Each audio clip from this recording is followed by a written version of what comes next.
Namaste everyone. Thank you so much for the response that I'm getting for the microgreen video. मुझे बहुत अच्छा लग रहा है ये देख के कि आप सब इंटरेस्ट दिखा रहे हैं कि how we can help ourselves get the nutrients very much at home in any situation. और सबसे बेस्ट और इजी तरीका हमें हाइड्रोपोनिक्स का मिल गया है, तो फिर हमें चिंता करने की क्या ज़रूरत है. So let the stress fly away.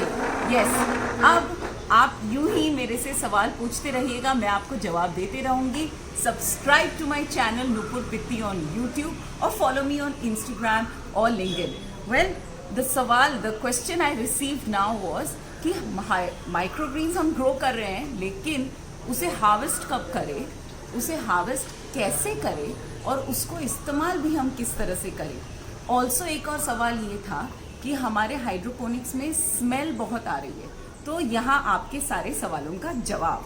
First, इसे हार्वेस्ट कब करें और कैसे करें.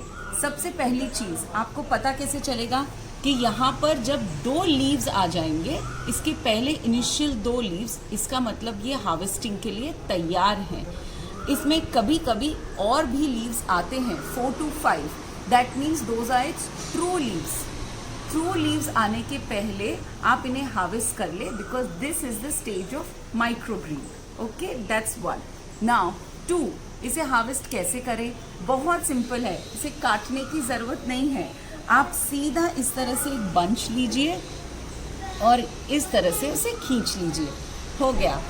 पूरे रूट्स के साथ आपको माइक्रोग्रीन्स को हार्वेस्ट करना है. You just simply pull it out, very easily it comes out with the roots. अब आपको क्या ये रूट्स खाने हैं या नहीं खाने हैं. Yes, you can consume the roots. They're very nutritious and not bad in taste at all. They actually taste quite nice क्योंकि it is not in soil, it's just in water. So you can actually just consume it. But if you don't like the taste, no worries. You can make smoothies or put them in juices. So this is simple. They are 40% more nutrient in nature. So whatever you're eating, whether it's the fruits, vegetables, grains, everything, these microgreens along with their roots are 40% higher in nutrients. So even a small bunch of it makes a vast difference. Okay? Now the smell. If you are going to put so many seeds, बहुत सारे seeds एक ही bunch में अगर आप डाल देंगे तो उन्हें जर्मिनेट होने के लिए जगह ही नहीं मिलेगी. इमेजिन बहुत सारे लोग एक कमरे में ठूस देंगे तो क्या होगा. ना उन्हें हवा मिलेगी ना पानी मिलेगा. ठीक उस तरह से झाड़ों के साथ भी होता है.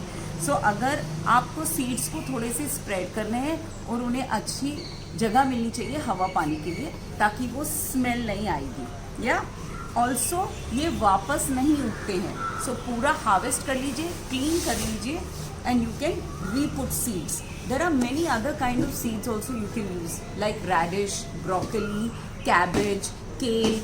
So many out there. Seeds हैं तो आप ज़रूर try कीजिए and I'm sure you'll get your microgreens. So I hope आपके सारे सवाल यहाँ पर उनके आपको जवाब मिले हैं. One more before I forget.